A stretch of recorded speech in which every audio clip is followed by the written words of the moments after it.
The day the sun went dark did not begin with panic. It began with confusion. Morning light seemed weaker, softer, as if a thin veil had been drawn across the sky. People noticed but dismissed it. Maybe clouds, maybe pollution, maybe imagination. Within 2 hours, observatories across the world confirmed something impossible. Solar output had dropped by 3%. Not a flare, not a storm, a steady, controlled reduction. By noon, the drop reached 8%. Power grids compensated automatically. Lights flickered on earlier than usual. Temperatures dipped slightly. News anchors spoke carefully, choosing words that would not cause chaos. Scientists worked in silence, watching the numbers continue to fall. Then the telescopes found it. A massive structure positioned precisely between Earth and the Sun. It was not orbiting randomly. It was stationed with deliberate accuracy at a gravitational balance point. The object was darker than space itself, absorbing light rather than reflecting it. The ship. Its surface shimmered with shifting geometric patterns, as if energy was flowing across its hull. It was enormous, larger than any human city, larger than anything humanity had ever built. Solar radiation readings confirmed the truth. The ship was not destroying the sun, it was harvesting it, converting stellar energy into something unknown. By evening, sunlight had dropped by 15%. The world grew colder. Social media erupted. Governments convened emergency sessions. Military forces moved to high alert, though no weapon on Earth could reach something that far with certainty. Then every satellite and communication device on Earth received the same signal. We have paused your star. No threats, no demands, just a statement. In mission control centers around the globe, scientists stared at the message in disbelief, paused, as if the sun were a machine with an off switch. Dr. Elias Grant, an astrophysicist who had spent his life studying stellar dynamics, whispered what everyone feared to say. If they can turn it off, they can decide when to turn it back on. Temperatures continued falling slowly.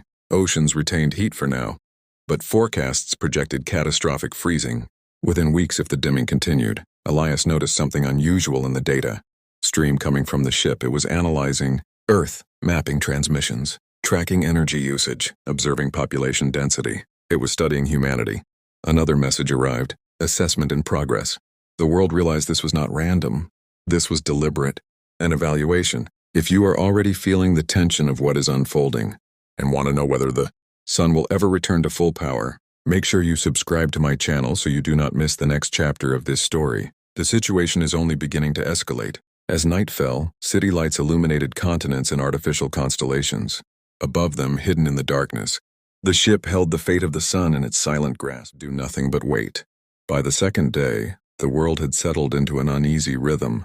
Sunlight barely reached the surface, leaving cities and countrysides in a perpetual dim glow. Temperatures continued to drop. Crops in the northern hemisphere showed signs of early frost. Governments declared state emergencies, but even the most powerful military forces could do nothing. The ship was untouchable. Invisible shields and a gravitational anchor prevented any approach. Humanity's power felt trivial. Dr. Elias Grant and his team worked around the clock. They monitored the ship's energy patterns, trying to predict its next move. What was it harvesting from the sun? How long could it sustain this blackout? And why was it focused on Earth? Every analysis pointed to one terrifying conclusion. This was not an accident. Earth was being studied, tested, judged. Meanwhile, communication systems began to fluctuate. Signals from satellites became erratic. The ship seemed to interfere with all transmissions, but not maliciously. It was collecting data, analyzing, processing. Elias realized humanity had become an experiment observed on an interstellar scale. Around midday, a new signal arrived. This time it was longer, more complex. It contained patterns of light and sound, sequences Elias had never seen before. The message was clear. The ship was speaking, or at least sending instructions. Your species is under evaluation. Cooperation is noted. Conflict is unnecessary. The words sent a shiver through the command center. Cooperation was noted. Conflict unnecessary. It implied the ship had been watching Earth's reactions from the first dimming of sunlight.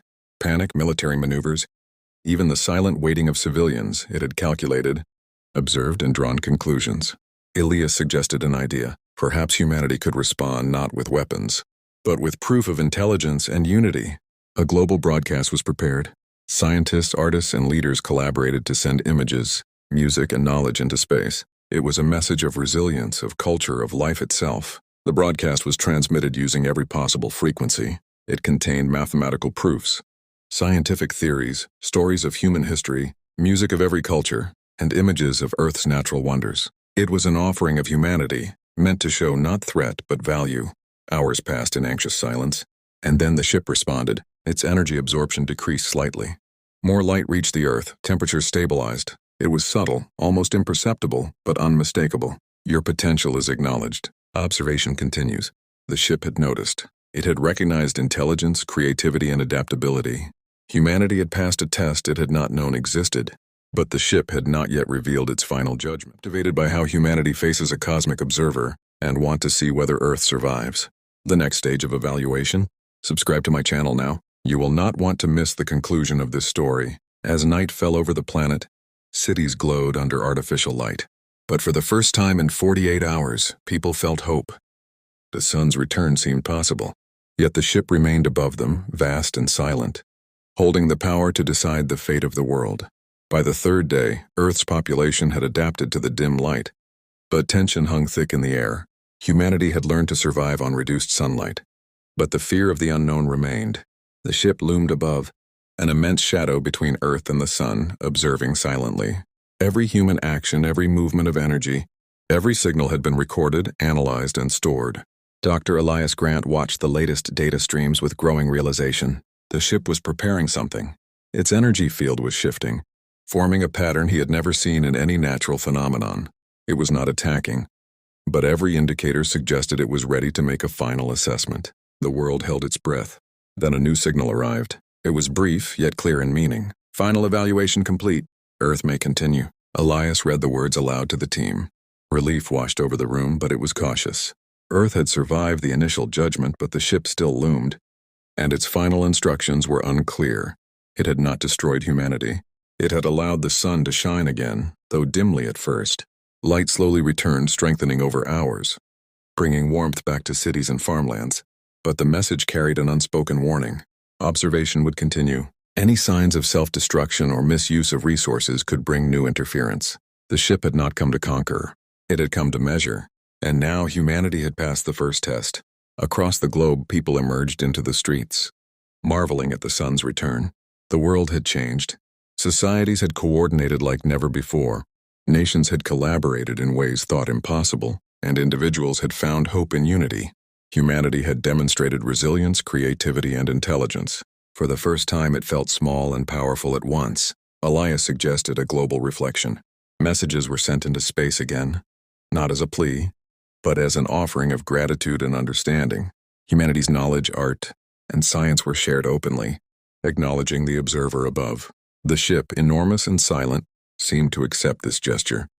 Maintaining a steady distance as it slowly moved away from Earth, appeared into the depths of space. Humanity felt a new connection with the universe. The sun's light grew brighter with each hour, and the world adjusted to the lesson learned.